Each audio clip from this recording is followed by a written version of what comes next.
বিজেপিতে 10টা মাথা কার ছিল? রাবণের। এবার বক্তব্য হচ্ছে এই বিজেপি এখনো অব্দি ঠিক করে উঠতে পারেনি তৃণমূলকে হারাতে পারলে ওদের মুখ্যমন্ত্রী কে হবে। তাহলে বিজেপির জন্য একটাই উপায় খোলা, যদি 30 বছর পরেও যেতে, এখন থেকে বলে রাখছি বিজেপি নেতাদের, আপনারা এই ফর্মুলা কাজে লাগাবেন। কি ফর্মুলা?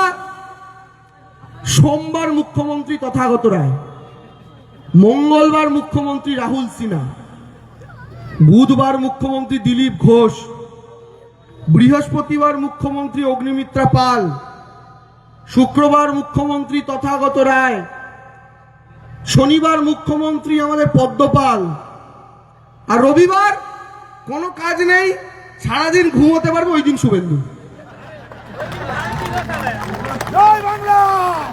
এছাড়া তো আর কোনো অপশন দেখছি না।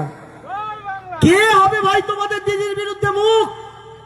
আমাদের দিদি 40 বছর বিরোধী রাজনীতি করে রক্ত ঝরিয়ে মৃত্যুর মুখ থেকে ফিরে এসে এতবারের সাংসদ, এতবারের কেন্দ্রীয় মন্ত্রী হয়ে 4 কেন্দ্রীয় সরকারের দফতর সামলে রাজীব গান্ধী, ইন্দিরা গান্ধীদের সংস্পর্শ পেয়ে সিপিএম এর কাছে মার খেয়ে রক্ত ঝরিয়ে আইসিইউতে গিয়ে তারপরে মহাকরণে ঢুকেছেন।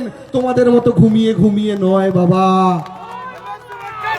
তাই আমাদের দিদি এই রাজ্য আর এই রাজ্যের মানুষগুলোকে হাতের তালুর মতো চেনেন। তাই আমাদের দিদি আজও নিজের টালির বাড়িতেই থাকেন। সিপিএম আর বিজেপির নেতারা ব্যঙ্গ করে বলে দিদি টালির বাড়িতে থাকে ঢং। দিদি তো চাইলেই নিজের বাড়িতে একটা ছাদ দিতে পারতো, সত্যি পারতো, সত্যি দিদি চাইলে পারতো। দিদির বই লিখে, দিদির গানে সুর দিয়ে, দিদি যেইটুকু যা রয়্যালটি পান তাতে দিদি বাড়িতে ছাদ দিতে পারতো। কিন্তু কেন দেয়নি জানেন? কেন আজও দিদি টালির চালের বাড়িতে থাকে জানেন? তার কারণ এটা নয় যে দিদি পারতেন না, তিনি করেননি। কেন? সারাদিন দিদি নবান্নে বাংলার মানুষের জন্য কাজ করেন, করে বাড়িতে ঘুমাতে আসেন। এবার আপনারা ভাবুন, আপনারা যখন বালিশে মাথা দিয়ে ঘুমান আপনাদের চোখটা কোন দিকে থাকে? আপনাদের ছাদের দিকে থাকে তো, বাড়ির চালের দিকে। বালিশে বিছানায় মাথা দিলে চোখটা ওপর দিকে থাকবে তো, যেদিকে পাখাটা ঘোরে। দিদি যখন ওই তার বাড়িতে গিয়ে রাত্রিবেলা বালিশে মাথা দিয়ে ঘুমান তখন তার চোখটা থাকে তার নিজের বাড়ির টালিগুলোর দিকে। আর ওই টালিগুলোর দিকে তাকিয়ে ঘুমাতে ঘুমাতে আমাদের দিদি বাংলার প্রত্যেকটা টালির নিচে থাকা মানুষের যন্ত্রণার কথা ভাবতে ভাবতে ঘুমোতে পারেন, যেন পরের দিন নবান্নে গিয়ে তাদের জন্য কাজ করতে পারেন। তাই আমাদের দিদি আজও টালির চালের বাড়িতে থাকেন। আর উল্টো দিকে কালকে এই এখানে এসে বড় বড় বাতেলা দিয়ে গেছে শুভেন্দু। দিদি ওকে চিনিয়েছে লোককে। তৃণমূল করতো, মমতা ব্যানার্জিকে মা মা করতো। আর সেই মমতা ব্যানার্জি এখন দিনরাত মমতা বন্দ্যোপাধ্যায়কে দিনরাত গালাগাল পারে, মমতা বন্দ্যোপাধ্যায়কে তুই তোকারি করে। আমি আপনাদের একটা কথা বলছি, এখানে অনেক সিনিয়র দাদা কাকা জ্যাঠারা আছেন, অনেক আরো বয়স্ক মানুষেরা আছেন। আচ্ছা বলুন তো আপনারা, সিপিএম এর পুলিশ জ্যোতিবাবু বুদ্ধবাবুরা যখন মুখ্যমন্ত্রী, তাদের পুলিশ মমতা ব্যানার্জিকে প্রায় মৃত্যুর মুখে ঠেলে দিয়েছিল। তারপরেও একদিনের জন্য মমতা বন্দ্যোপাধ্যায় জ্যোতিবাবু বা বুদ্ধবাবুকে তুই তুকারি করেছেন? জ্যোতিবাবু বা বুদ্ধ বাবু ছাড়া উচ্চারণ করেননি। আর আজকে শুভেন্দু মমতা বন্দ্যোপাধ্যায়কে বলছে তোকে নন্দীগ্রামেও হারিয়েছি, তোকে ভবানীপুরেও হারাবো। তুই মাতৃ সময় একজন নেত্রীকে, হতে পারে সে তোমার বিরোধী দল করে, কিন্তু তাকে আপনি তুই বলছেন।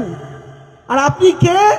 আপনি সেই নেতা যিনি নেতা হতে পেরেছেন ওই নেত্রীর জন্য, যিনি পূর্ব মেদিনীপুর থেকে আপনাকে তুলে এনেছিলেন। আপনাকে কেউ চিনত না, রাস্তা দিয়ে গেলে বলতো শিশির বাবুর বেটা যাচ্ছে, আপনার নামটা লোকে জানতো না।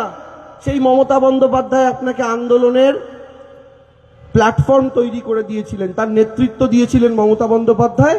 আর আপনি তার পেছনে পেছনে ঘুরে নেতা হয়েছেন, 35টা দফতরের অধিকারী হয়েছেন। আর যে নেত্রীর জন্য 35টা দফতরের অধিকারী হলেন, সেই নেত্রীর পিঠেই ছুরি মারলেন। আমার ঠাকুমা একটা কথা বলতো, বাবু পৃথিবীতে যা খুশি যা অন্যায় করো,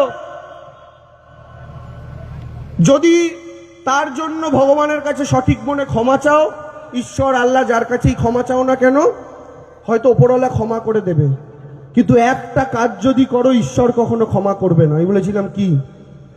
বলেছিল মায়ের সাথে যদি কোনো সন্তান বেঈমানি করে তার ক্ষমা কিন্তু ওপরওয়ালাও করে না। আর শুভেন্দু বাবু, আমি আপনাকে বলছি, এই পাপের ক্ষমা আপনি কোনোদিন পাবেন না, কোনোদিন পাবেন না। বিজেপির যারা পুরনো কর্মীরা আছেন তাদেরকে আমি জিজ্ঞেস করছি, আপনারা উত্তর দিন। এতদিন আপনারা যখন বিজেপি করেছেন, শুভেন্দুবাবু তৃণমূল করত, আজ সেই শুভেন্দুবাবু আপনাদের মাথার উপরে গিয়ে বসেছে, ভালো লাগছে? এখানে বলুন, শুভেন্দুবাবু এসছেন, অজিতদা কি দুটো সেই কথা বলেছেন? আচ্ছা, বিজেপি জিতলে কি করবে এই রাজ্যের জন্য সেই কথা বলেছে? বলেনি। বিজেপির কথায় দিদিকে 4টে গালাগালি, অভিষেক ব্যানার্জিকে 3টে গালাগালি, 2টো তৃণমূল দলের নামে গালাগালি, আর একটা হচ্ছে যে এলাকার মানুষরা সংগঠন ধরে রাখে তাদের গালাগালি। এখানকার ব্লক প্রেসিডেন্টকেও গালাগাল করে গেছে, যা তা বলে গালাগাল করে গেছে। শুভেন্দুবাবুর কি রাগ? আপনি যখন বিজেপি থেকে ছিলেন উনি জাননি আপনার সাথে ওটা রাগ? আমি একটা কথা স্পষ্টভাবে বলছি, গালাগালির রাজনীতি দিয়ে ভোটে জেতা যায় না। মানুষকে বোঝাতে হয় আমরা ক্ষমতা এলে এর থেকে এইগুলো ভালো করব, তবে মানুষ ভোট দেয়। আপনি বলুন, শুভেন্দু আজকে বলছে তারা ক্ষমতা এলে অন্নপূর্ণার ভান্ডার যোজনা চালু করবে। মানে কি? মানে মমতা ব্যানার্জি লক্ষ্মীর ভান্ডারে জেনারেল মায়েদের 1000 টাকা আর SC ST মায়েদেরকে দিচ্ছেন 1200 টাকা। শুভেন্দু বলছে আমরা ক্ষমতা এলে নামটা পাল্টে করে দেবো অন্নপূর্ণার ভান্ডার, দেব 3000 করে। এবার বুঝুন গল্প, কত বড় মিথ্যেবাদী, কত বড় ঢপবাজ। কেন বলছি? আচ্ছা দাদারা, এই এলাকার মানুষ রাজনীতি সচেতন, আমার বলে দেওয়ার প্রয়োজন পড়ে না। বলুন তো, বিজেপি বলছে রাজ্যে ক্ষমতা এলে 3000 টাকা দেবে। আচ্ছা, কেন্দ্রে এখন কোন পার্টির সরকার? বিজেপি। দেশের প্রধানমন্ত্রীর নাম কি? মোদি। তাহলে বাবু, তোমরা মানুষকে এই লোভ দেখাচ্ছ কেন যে আমরা রাজ্যে ক্ষমতা এলে 3000 টাকা দেব? কেন্দ্রে তো তোমার মোদির সরকার এখনো আছে। বলো না বাবা, কেন্দ্রীয় সরকারের তরফ থেকে অন্নপূর্ণার ভান্ডার প্রকল্প চালু করতে। তাহলে তো আজ থেকেই মানুষ পাবে। দিদি দেবে লক্ষ্মীর ভান্ডার, মোদি দেবে অন্নপূর্ণার ভান্ডার। 3000, 1200। বাংলার মায়েরা পাবে 4200 টাকা। দাও, কেন্দ্রীয় সরকারের থেকে টাকা দেবে না, কেন্দ্রীয় সরকারের থেকে মানুষের থেকে লুটবে।